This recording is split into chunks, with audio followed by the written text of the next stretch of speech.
நிலைமையை காட்டிலும் கர்த்தர் அடுத்து ஒரு மடங்கு இந்த ஆண்டு முடிகிறதற்குள்ளே கர்த்தர் அடுத்த ஒரு ஆசீர்வாதத்தை கர்த்தர் தரப்போகிறார்.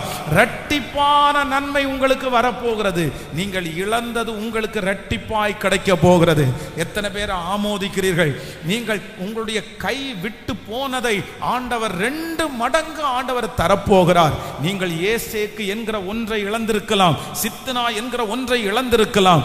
ஆனால் கர்த்தர் 2 மடங்கு பெருக பண்ணுகிற ஒரு ரகபோத்தை நிச்சயமாய் ஆண்டவர் தருகிறவர். நல்ல கரங்களை தட்டி இரட்டிப்பான நன்மை, இரட்டிப்பான நன்மை, இழந்த ஒரு சந்தோஷத்தை கர்த்தர் 2 மடங்கு திரும்ப தரப்போகிறார்.